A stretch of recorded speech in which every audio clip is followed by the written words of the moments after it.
3, 2, 1, go.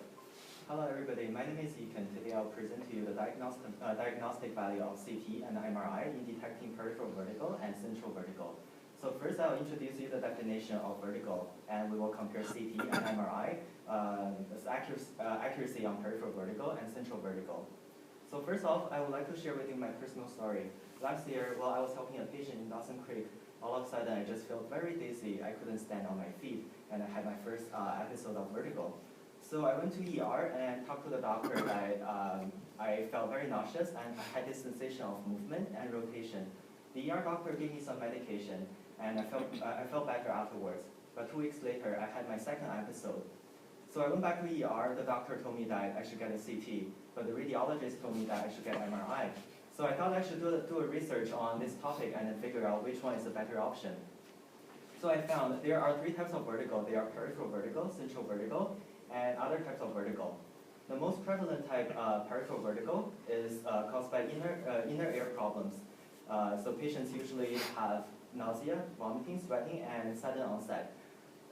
BPPV is the most common type of peripheral vertigo, and this is due to small calcified grit crystals floating in a semicircular canal. Because these particles are very small, so we can't always see them on CT or MRI. So I'm going to focus on ICDS for my study. For central vertigo, it's caused by central nervous system disease, such as brain tumors, strokes, and multiple sclerosis in brainstem or cerebellum. So patients usually have nausea, vomiting, sweating, and it's gradual onset, and it's less intense compared to peripheral vertigo. Of course, there are other types of vertigo, but because CT and MRI are not required, so we're not going to focus on other types of vertigo. So I chose ICDS as an example for peripheral vertigo because it's one of the peripheral vertigo types that can be well visualized on CT or MRI. So ICDS is a small lesion on temporal bone. So in current practice, it's confirmed by neurological tests and CT. But a group of medical researchers were wondering if MRI is a better option for ICDS. So they did their research on 120 vertigo patients, and they found that MRI was able to identify 30 of these patients. CT was able to identify 27 of these patients. But MRI has better contrast resolution, so radiologists were able to see smaller lesions on MRI. So their conclusion is that MRI is a better option. And for central vertigo, I'm going to choose acute stroke as an example because acute stroke requires more medical attention and it's life-threatening.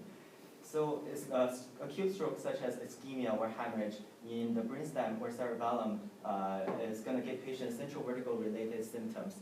And in current practice, the first choice imaging modality is CT.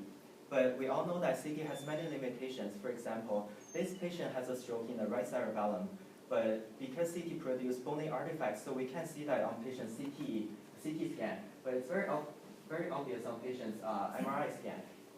So there are a group of medical researchers who are wondering if MRI has overall better accuracy on detecting central vertigo. So they did a research on 217 patients, and they found that MRI was able to identify 83% of these patients, whereas CT was only able to identify 26% of these patients.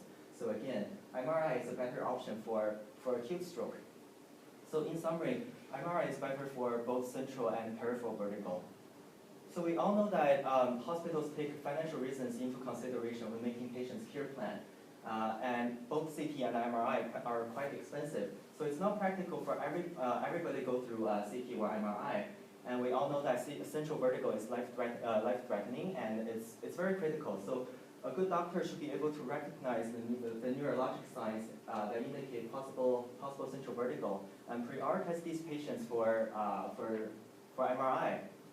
So coming back to my story, I haven't had my third episode yet, but if it comes back, I will for sure choose MRI because I know that MRI has better contrast resolution and it has better accuracy rate, and of course, there's no radiation. So yeah, thank you very much.